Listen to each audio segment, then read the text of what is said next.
ہم قربانی میں 5 غلطی کرتے ہیں۔ پہلی غلطی یہ ہے جیب میں پیسہ ہے نہیں، لوگ کیا کہیں گے، مارے شرم کے قربانی کر رہے ہیں، قربانی ادا ہوگی قبول نہیں ہوگی۔ گوشت کھانے کے لیے ہم نے جانور خریدا، ثواب کی نیت نہیں ہے، قربانی کا ارادہ نہیں ہے، قربانی برباد ہو جائے گی۔ اور جس کے ساتھ حصہ ڈالیں گے ان کا حصہ بھی برباد ہو جائے گا۔ گھر میں سب مالدار ہیں لیکن ایک ہی حصہ ڈال رہے ہیں، ایک طرف تو ثواب ملے گا، دوسری طرف پورا گھر گنہگار ہوگا۔ ہم نے سمجھ رکھا کہ زندگی بھر کے لیے ایک ہی قربانی ہے، نہیں، ہر سال زکوٰۃ واجب ہوتی ہے، ہر سال قربانی واجب ہوتی ہے۔ آخری بات آپ کو بتانے کے لیے جا رہا ہوں، حصہ ڈالنے سے پہلے غور سے دیکھیے کہ جو ہمارے ساتھ قربانی کرنے جا رہا ہے اس کا پیسہ حلال ہے یا نہیں ہے۔ اگر اس کا پیسہ حرام آ گیا، اس نے اپنا حصہ حرام پیسے سے ڈالا، تو جتنے لوگ اس جانور میں شریک رہیں گے کسی کی بھی قربانی قبول نہیں ہوگی۔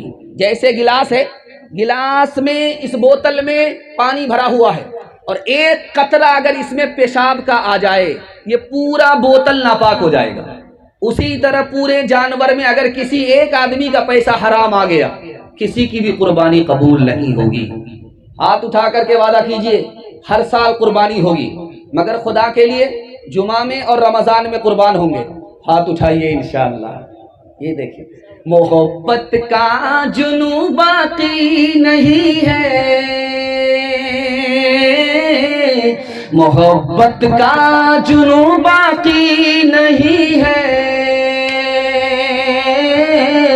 وہ دل وہ آرزو باقی نہیں ہے، وہ دل وہ آرزو باقی نہیں ہے۔ نماز و روزہ قربانی و حج، نماز و روزہ قربانی و حج، یہ سب باقی ہے تو باقی نہیں ہے، یہ سب باقی ہے تو باقی نہیں ہے۔ بہت خوبصورت پیغام 3 منٹ کا قربانی کے حوالے سے مکمل کرنے کے لیے جا رہا ہوں۔ ہاتھ اٹھا کر کے وعدہ کیجئے دل سے اللہ کے لیے قربانی کریں گے۔ بالکل صحیح جا رہا، ہاتھ اٹھائیے انشاءاللہ۔ دھیان سے سنیے گا۔ باپ نے خواب دیکھا، بیٹے سے کہا بیٹا میں نے خواب دیکھا کہ تمہیں اپنے ہاتھ سے ذبح کر رہا ہوں، بیٹا ہو تو ایسا ہونہار ہو۔ کہ ابا حضور آپ بھی سچے ہو، آپ کا خواب بھی سچا ہے، بیٹا تیار ہے، آپ بیٹے کو اللہ کے نام پر قربان کر دو۔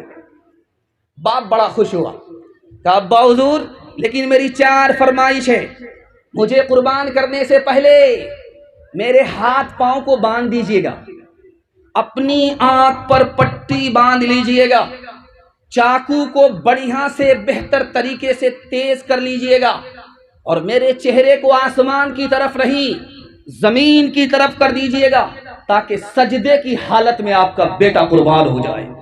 جب میں قربان ہو جاؤں تو میرے کپڑے کو اتار کر کے میری ماں کو دے دیجئے گا کہ صبر کرو، تیرا بیٹا راہ خدا میں قربان ہو کر کامیاب ہو گیا۔ شیطان آیا، ماں کے پاس آیا، تم اپنے بیٹے کو کہاں بھیج رہی ہو؟ بچے کا باپ ذبح کرنے کے لیے لے جا رہا ہے۔ تو ماں نے کہا کہیں ایسا ہوتا ہے کہ باپ اپنے بیٹے کو ذبح کرتا ہے؟ کہ اللہ کا حکم ہے۔ کہ جب اللہ کا حکم ہے تو ایک بیٹا کیا 1000 بیٹا ہوتا تو راہ خدا میں قربان کر دیتے۔ شیطان مایوس ہو گیا، اب آیا باپ کے پاس، ارے خواب سچا بھی ہوتا ہے جھوٹا بھی ہوتا ہے، اس خواب کے چکر میں اپنے اکلوتا بیٹا کو کیوں ذبح کرنا چاہتے ہو؟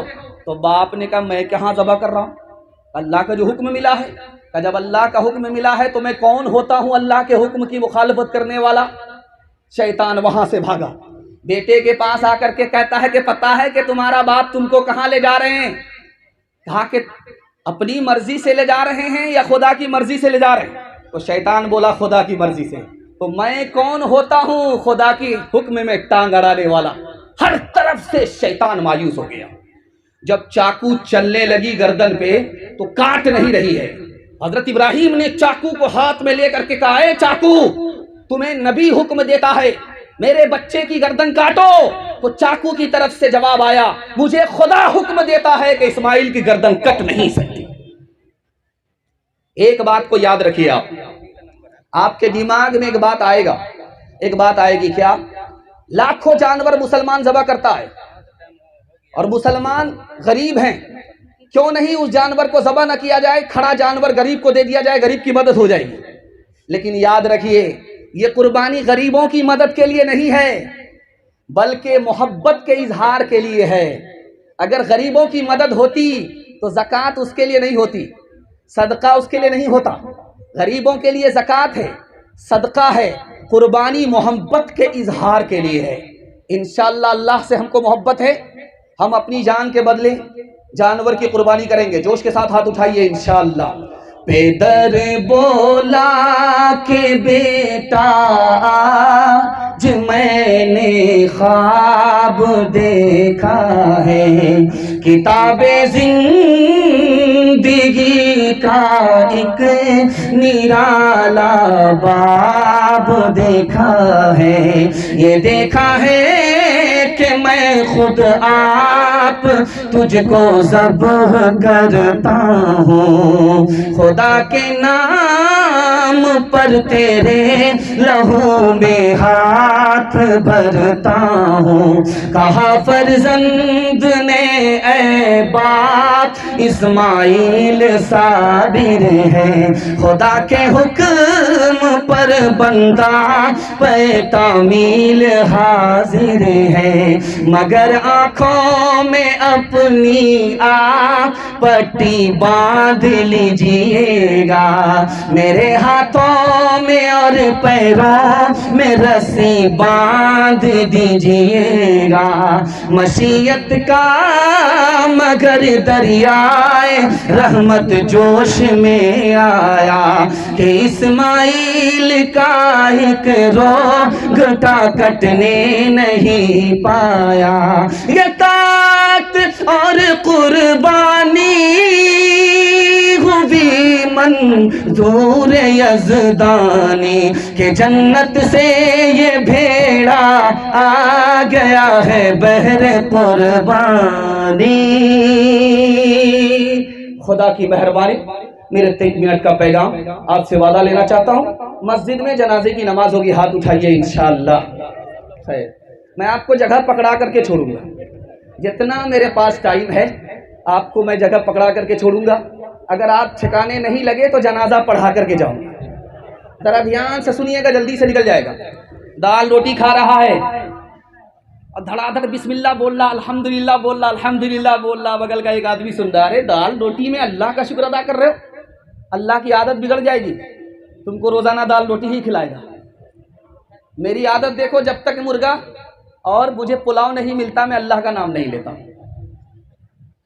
کبھی کبھی ایسا ہوگا کہ آپ کو بخار آئے گا، سر میں درد ہوگا اور آپ کو دست آنے لگیں گے، اس میں بھی اللہ کا شکر ادا کرنا ہے کہ میرے خدا دست آ رہا ہے، سر میں درد ہے، لیکن آنکھ تو سلامت ہے، دیکھ تو رہا ہوں دنیا کو، دماغ تو محفوظ ہے۔ اگر آنکھ میں روشنی نہیں ہوتی، دماغ سلامت نہیں ہوتی، دماغ سلامت نہیں ہوتا تو کتے سے بدتر ہوتے۔ ایک بات کو راز کی سنیے، آپ کسی سے گلاس مانگیے آپ کو صرف گلاس دے گا، لیکن کسی سے پانی مانگیے خود بخود گلاس آپ کو دے گا۔ کیا مطلب ہوا؟ اس راز کو بہت دھیان سے سنیے آپ۔ گلاس آپ نے مانگا، وہ آپ کو پانی نہیں دے گا، خالی گلاس دے گا، لیکن آپ نے جیسے ہی پانی مانگا گلاس خود بخود آپ کے پاس آ جائے گا۔ کیا مطلب ہوا؟ گلاس ذریعہ ہے، پانی مقصد ہے، مقصد کو جب آدمی مانگتا ہے تو ذریعہ خود بخود بن جاتا ہے، اور مقصد دین ہے۔ اگر آپ اللہ سے دین مانگیں گے تو دنیا آپ کے قدموں میں اللہ ڈال دے گا۔ دوسری بات یاد رکھیے بہت دھیان سے، یہ بغل میں آدمی بیٹھا ہوا ہے، مجھے اس سے کام لینا، ان کو پیسہ کا لالچ دینا پڑے گا تب میرا کام کرے گا، یا اپنے پاور کا استعمال کرنا ہوگا، دھمکی دینی پڑے گی تب کام ہوگا، یا رو کر کے گڑ گڑا کر کے عاجزی سے معافی مانگ کر کے کام نکالنا ہوگا۔ اللہ سے روپیہ کے بل بوتے آپ کام نہیں نکال سکتے، اس کو تو آپ سے زیادہ پیسہ ہے۔ اللہ کو آپ دھمکی نہیں دیتے، آپ سے زیادہ پاورفل ہے۔ اللہ کو لالچ نہیں دے سکتے، اللہ کو دھمکی نہیں دے سکتے، اللہ کے آگے جھک جائیے، وہ آپ کو ہر مشکل میں اٹھا لے گا۔ آخری بات سنیے، سب سے پہلا کام دعا تعویذ کرانے سے پہلے، سب سے پہلا کام ڈاکٹر سے ملیے اور دعا کیجیے، اس کے بعد اگر مسئلہ حل نہ ہو تب تعویذ کا سہارا لینا۔ ایک صاحب آئے دوڑے دوڑے، کہا حضرت تعویذ دے دو، کہ میں دعا کر دوں گا، کہ نہیں آپ کو تعویذ دینا پڑے گا، کہ میں دعا کر دوں گا، کہ نہیں آپ کو تعویذ دینا پڑے گا۔ تو حضرت نے کہا کہ اللہ نے مجھے سونار بنایا تھا، لوگوں نے لوہار بنا دیا، میں تو آیا تھا لوگوں کو دعا دے کر کے اس کا مقدر چمکانے کے لیے، لیکن لوگ مجھ سے تعویذ مانگ رہے ہیں۔ جیسے سونار کے پاس کوئی آئے کہ ذرا کچیا بنا دیجئے، ذرا پسری بنا دیجئے، تو اس سونار کی ناقدری ہے، وہی حال آج عالموں کا ہے۔ عالموں سے لوگ دعا نہیں لیتے بلکہ تعویذ لیتے، یہ بہت بڑی غلطی ہے، اس لیے کام نہیں بنتا۔ پہلے دعا، پہلے دوا، اس کے بعد تعویذ۔ ہاتھ اٹھا کر کے وعدہ کیجئے انشاءاللہ ہر کام کے لیے تعویذ لیں گے، ہاتھ اٹھائیے انشاءاللہ۔